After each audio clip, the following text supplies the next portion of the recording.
Hello everyone, మీరు చూస్తున్న Suman TV. నేను మీ కీర్తి. నాతో పాటు ప్రముఖ homeopathy physician doctor Chetan Raj గారు ఉన్నారు. హాయ్ చేతన్ గారు. Hello madam. చేతన్ గారు, ఎప్పుడు హోమియోపతికి డెఫినెట్ గా మీరు డైట్ కి సపోర్ట్ చేస్తే కనుక ఎప్పటికప్పుడు మీరు షుగర్ ని రివర్స్ చేసుకోవచ్చు అని మీరు ఎప్పుడు ప్రామిస్ చేస్తుంటారు కెమెరా ముఖంగా. అయితే ఒక ఐడియల్ డైట్ అంటూ ఏమి ఉండాలి? First of all me videos అన్ని చూస్తే గనక జొన్న రొట్టెకి ఎక్కువగా మీరు ప్రాధాన్యత ఇస్తూ ఉంటారు. ఒక కమెంట్ చదివాను, ఆ ప్రశ్న మీ ముందు పెట్టాలనుకుంటున్నా. అయితే మాకు జొన్న రొట్టె చేసుకోవడం రావట్లేదండి, అందరికీ రాదు జొన్న రొట్టె చేయడం, ఇట్స్ అన్ ఆర్ట్ కదా, అందులో గోధుమ పిండి కూడా మిక్స్ చేసుకోవచ్చా అని అడిగారు. సో ఈ డైట్లో మీరు ఎలా అయినా జొన్న పిండి యూజ్ చేస్తారు కాబట్టి నేను ముందే ఈ ప్రశ్న మీ ముందు పెడుతున్నా. సో ఒక డయాబెటిక్ పేషెంట్కి this is an ideal diet, ఇట్లా చేసి చూడండి అంటే, అండ్ అది అందరికీ వర్తిస్తుందా? ఆల్ ఏజెస్కి అదే డైట్ ప్రిఫర్ చేయొచ్చా? ఇప్పుడు మీరు ఒకటి అన్నారు, జొన్న పిండిలో గోధుమ పిండి కలపొచ్చా లేదా అనేసి. సేమ్ క్వశ్చన్ వారంలో 10 మంది అడుగుతారు నాకు. మల్టీగ్రెయిన్ గా అయిపోతుంది కదా చేతన్ గారు, అసలు కలుపుకోవచ్చు కదా, ఏమైతుంది? ఒక 3-4-5 పిండిలు వేస్తే మల్టీగ్రెయిన్ ఆట అవుతుంది కదా. అవును, మల్టీగ్రెయిన్ ఆట అవుతుంది సరే, కానీ నేను ఒకటి చెప్తా మీకు. మనం ఏంది అంటే ఏదైతే మనం గోధుమ తింటాం కదా, అది మాడిఫైడ్ గోధుమ అంటాను. మాడిఫై అంటే ఏంటంటే, ఇప్పుడు మనం ఒక బండి కొని దాన్ని మొత్తం పార్ట్లు తీసి మాడిఫికేషన్ చేసి, అంటే మారుతి 800ని మీరు లంబార్గిని లా తయారు చేసుకుంటారు కదా, కానీ అది ఏమైపోతుంది, దాని ఇంజన్ ఖరాబ్ అవుతుంది, దానివల్ల మొత్తం బాడీ ఎఫెక్ట్ అవుతుంది కదా మారుతి 800ది. ఇది కూడా అట్లనే. దీనికి అర్థం ఏంటంటే నేచురల్ ఫుడే కదా, మీరు ఎప్పుడు నేచురల్ ఫుడ్ తినాలంటారు. మీరు అట్లనే అనుకుంటారు, కానీ నేను ఇప్పుడు చెప్పేది వింటే మీకు కూడా అబ్బా ఇట్లా కూడా ఉంటుందా అనేసి అనిపిస్తుంది. అయితే గోధుమలో కార్బోహైడ్రేట్ ఎక్కువ ఉంటుంది, జొన్నలో కూడా కార్బోహైడ్రేట్ ఉంటుంది, కానీ ఇప్పుడు మీకు తేడా అర్థం చేపిస్తాను నేను.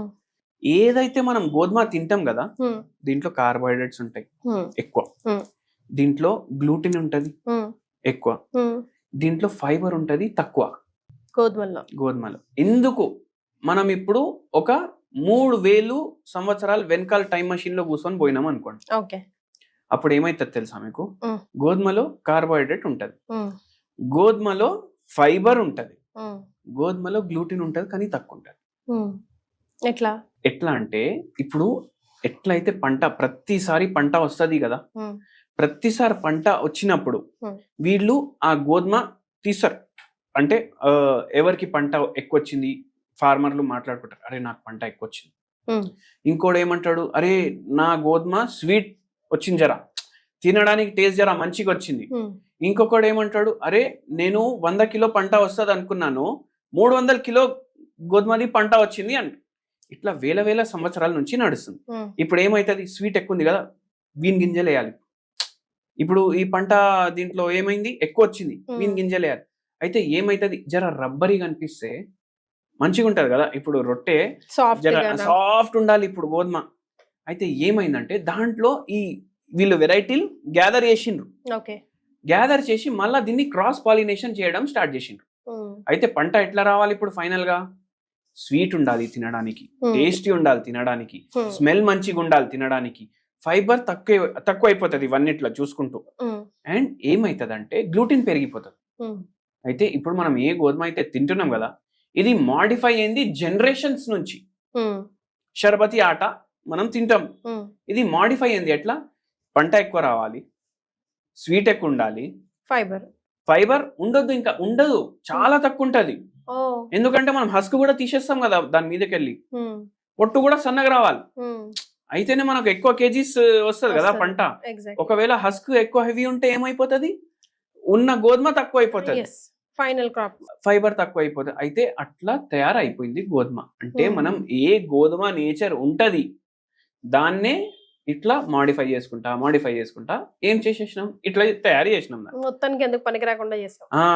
మళ్ళీ దీంట్లో ఏమైపోయిందంటే, ఎప్పుడైతే గ్రీన్ రెవల్యూషన్ వచ్చింది కదా, గ్రీన్ రెవల్యూషన్ అంటే ఏంది, డాక్టర్ ఎంఎస్ స్వామినాథన్ అని ఒక గొప్ప ఉండే, ఆయన ఏం చేసిండ్రంటే, ఇప్పుడు చాలా మంది ఆకలికి చచ్చిపోతున్నారు ఇండియాలో.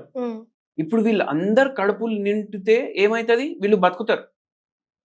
అయితే ఆయన హై ఈల్డ్ వెరైటీ క్రాప్స్ తయారు చేసి, హై ఈల్డ్ వెరైటీ క్రాప్స్ తయారు చేయడంలో ఏమైందంటే, ఇప్పుడు పంట ఎక్కువ వస్తుంది, పంట ఎక్కువ వస్తుంది. ఆ కాలంకి అది కరెక్ట్. అది ఇప్పుడు కూడా మనకు ఇంకా ఎక్కువ రావాలి పంట. అయితే ఫర్టిలైజర్ ఉంటది కదా, ఎన్పికే ఇవి స్ప్రే చేస్తారు. నైట్రోజన్, ఫాస్ఫరస్, పొటాషియం ఇది స్ప్రే చేస్తారు. ఇప్పుడు ఎంత అయితే స్ప్రే చేయాలి కదా, దానికన్నా 30 రెట్లు ఎక్కువ స్ప్రే చేస్తున్నారు గోధుమ కోసం. ఎందుకంటే జనాభా పెరుగుతుంది, ల్యాండ్ అంతే ఉంది, పంట ఇంకా ఎక్కువ కావాలి. కరెక్ట్. దాంట్లో ఏమైపోయింది, ఇంకా పాడైపోయింది గోధుమ. ఇప్పుడు ఆయన అప్పుడే రాసింది ఇంతే స్ప్రే చేయాలి పోయి, ఇట్లా చేయాలి అని మొత్తం సైంటిస్ట్ ఇస్తారు ఒక పిక్చర్. కానీ ఇప్పుడు ఈ ఎవరైతే సౌకారు ఉంటాడు ల్యాండ్ లోడ్, అరే వాడు నా 100 కిలోలు తీసిండా, నేను 500 కిలోలు తీస్తా అనేసి ఇంకా ఎక్కువ పట్టిస్తాడు. సో దాంట్లో ఇంకా పాడైంది, నాణ్యత పాడైపోతుంది. అయితే ఇప్పుడు ట్రెడిషనాలిటీ లేదు, మన ట్రెడిషనల్ ఫుడ్ లో ట్రెడిషనాలిటీ లేదు. మళ్ళీ ఈ గోధుమ ఎక్కువ ఇది పబ్లిసైజ్ చేసింది బ్రిటిషర్లు. వాళ్ళు బ్రెడ్ తింటారు. వేరే ఏషియన్ కంట్రీస్ లో, ఆఫ్ఘనిస్తాన్ లో, మిడిల్ ఈస్ట్ లో అక్కడిక్కడ కూడా బ్రెడ్ ఎక్కువ తింటారు. మన ట్రెడిషనల్ ఫుడ్ ఇప్పుడు మనం గ్రెయిన్స్ ఆలోచిస్తే ఏంది, రైస్ ఓకే మనం తింటాం, మనం జొన్నలు తింటాం, బాజరాలు తింటాం, రాగులు తింటాం, సజ్జలు తింటాం, ఇవి తింటాం కదా మనం అవి మర్చిపోయినాం. కానీ అవి మర్చిపోవడం వల్ల ఒక బెనిఫిట్ కూడా అయింది. ఎట్లా అంటే ఇప్పుడు జొన్నలు ఎంతమంది తింటారు, డిమాండ్ సప్లై లాజిక్ పెట్టుకోండి మీరు. అది ఎట్లా తయారైనా వాడు కొనేటోడు కొంటాడు. అయితే దాన్ని ఎక్కువ మాడిఫై చేయలేదు, అర్థమైంది కదా మీకు. ఇంకా దాంట్లో ఫైబర్ ఉంది, ఇంకా దాంట్లో మినరల్స్ ఉన్నాయి, అండ్ అది గ్లూటిన్ కూడా తక్కువ ఉంది దాంట్లో. సో అందుకే మనకు ఎవరైతే డయాబెటీస్ రివర్సల్ గురించి వస్తారు, ఇప్పుడు నరాల నొప్పి అనేసి ఒక పేషెంట్ వచ్చిండ్రు. ఆ పేషెంట్ ది HbA1c 12.5 ఉండే. అయితే వచ్చినప్పుడు ఏం చెప్పిండ్రంటే, నాకు కాళ్ళు విపరీతంగా లాగుతున్నాయి సార్, మెడ నొప్పి ఉంది, చక్కర్లు వస్తున్నాయి, నాకు నడుస్తుంటే పడిపోతాననేసి భయం ఉంది, కాళ్ళలో స్పర్శ పోయింది, డయాబెటిక్ న్యూరోపతి కూడా ఉంది ఆయనకు.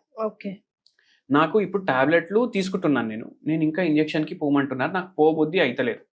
ఏం తింటారంటే, నేను full diabetes the diet follow చేస్తా. మార్నింగ్ టిఫిన్లు తింటా, నైట్ టిఫిన్లు తింటా, మధ్యాహ్నం అన్నం తింటా, అంతే. అందరికి ఈ డౌట్ కూడా ఉంటది, టిఫిన్లు తింటే షుగర్ తగ్గుతుంది, నేను రైస్ తింటలేను కదా. అది వాళ్ళ భ్రమ. ఎందుకంటే మనం టిఫిన్లు కూడా రైస్ వేసుకొని చేసుకుంటాం. సో అందుకే మనం చెప్పినాము, నైట్ టైం ఒక్కటే జొన్న రొట్టె, మధ్యాహ్నం అన్నం, ఎంత తింటున్నారు దానికి సగం చేయండి. మార్నింగ్ మీరు టిఫిన్లు తింటే ఒక రోజు మీరు నార్మల్ ఎట్లా చేసుకుంటారు చేసుకోండి, ఇంకో రోజు అదే టిఫిన్ మిల్లెట్లతో చేసుకోండి.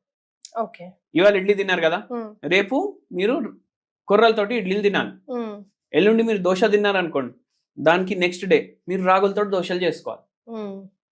అట్లా చేయాలి. అయితే 6 రోజులు అట్లా అయిపోతుంది. అయితే సండే రాగానే చీట్ డే ఉండొద్దు, అది వెరీ ఇంపార్టెంట్. సండే కూడా మీరు ఏదో కాంపన్సేట్ చేసి మీరు మిల్లెట్సే తినాలి. నాన్ వెజ్ అస్సలు తినకూడదా చేతన్ గారు? అంటే ఇప్పుడు మనం ఓన్లీ వెజిటేరియన్ గురించి డిస్కస్ చేసినాము, నేను నాన్ వెజ్ గురించి కూడా మీకు చెప్తాను. అయితే ఏందంటే, ఇప్పుడు మనకు నాన్ వెజిటేరియన్ ఐటమ్స్ మనం ఎప్పుడైతే చేసుకుంటాం కదా, మీరు ఓన్లీ బాయిల్డ్ చికెన్ తిన్నారనుకోండి, ఓన్లీ బాయిల్డ్ చికెన్, దాంట్లో ఎక్సెసివ్ కార్బోహైడ్రేట్ ఉండదు, ఎక్సెసివ్ మీకు బ్యాడ్ ఫ్యాట్స్ ఉండవు. కానీ మనం ఏం చేస్తాం, దాన్ని ఉడకబెట్టి ఓవర్ కుక్ చేస్తాం మనం. ఎందుకంటే టేస్ట్ మంచిగా ఉండాలి, దాంట్లో నూనె వేస్తాం, పెరుగు వేస్తాం, గీ వేస్తాం, అన్ని వేసి దాన్ని ఓవర్ కుక్ చేస్తాం. దాంట్లో ఉన్న ఫుడ్ నేచరే చేంజ్ అయిపోతుంది. మళ్ళీ అదే పంట లాజిక్, ఇప్పుడు ఎట్లా మనకి ఎక్కువ పంట కావాలి, ఫర్టిలైజర్ అవి ఇవి కొట్టినాం కదా, ఈ కోళ్ళకు కూడా ఏం చేస్తారు వాళ్ళు, 3 నెలల్లో కోడి బయటికి మార్కెట్ లో పోవాలి, వాళ్ళు కూడా యాంటీబయాటిక్స్ ఇస్తారు దాన్ని. మళ్ళీ యాంటీబయాటిక్స్ అవి గ్రోత్ ప్రమోటర్లు అని చెప్పేసి ఇస్తారు. ఓకే, సో ఏమైపోతుంది, అది ఫుడ్ చైన్ లో వచ్చేస్తుంది. అందుకే మీకు నాటు కోడి ఉంది, మీ కళ్ళ ముంగట తిరుగుతుంది అది రోజు, అది మీరు కోసుకొని తింటే ఏం కాదు. అండ్ చేపలు, ప్రాన్స్, మళ్ళీ ష్రింప్స్, మీకు నాన్ వెజ్ ఇష్టం ఉంటే ఇవి ఇంక్లూడ్ చేయండి డైట్. సీ ఫుడ్ ఫ్రైలు తినొద్దు. ఇప్పుడు ప్రాన్స్ కూడా ఫ్రై చేసి తింటారు, చేపలు కూడా ఫ్రై చేసి తింటారు, ఉప్పు కారం మసాలా అన్ని వేసుకొని దాన్ని మ్యారినేట్ చేసి గ్రిల్ అని చెప్పేసి దాని మీద మళ్ళా నూనె వేసి తింటారు. అట్లా తినొద్దు.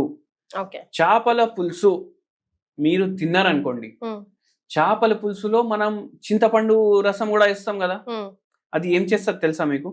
చేపల పులుసు మీరు తక్కువ నూనె వాడి వండుకోవాలి, దాని మీద మీరు చింతపండు రసం పులుసులో తయారు చేసుకుంటారు మీరు. అది అయితే చేపల పులుసు తయారైపోయింది.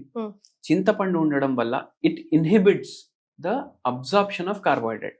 ఓకే, అంటే తక్కువ చేస్తుంది కార్బోహైడ్రేట్ అబ్జార్ప్షన్ చింతపండు పులుసు. మీరు ఇట్లా చేపల పులుసు చేసుకొని తినాలి, ఎక్కువ ఆయిల్ వేయొద్దు. ఇప్పుడు చేప రెడీ అయిపోయింది, పులుసు రెడీ అయిపోయింది.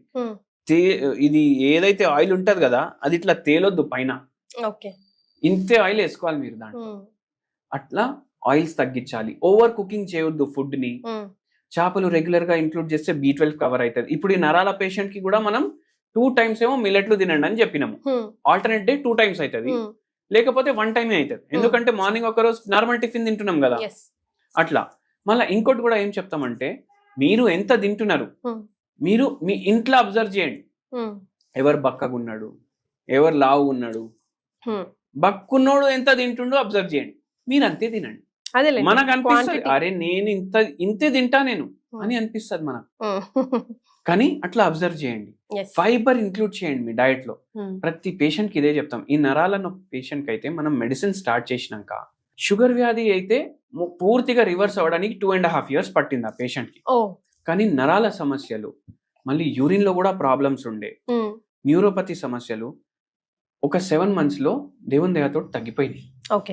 ఆ పేషెంట్ కి మనం డైట్ కూడా చేంజ్ చేసినాం కదా, 2 months లోనే బాడీ యాక్టివ్ అయిపోయింది.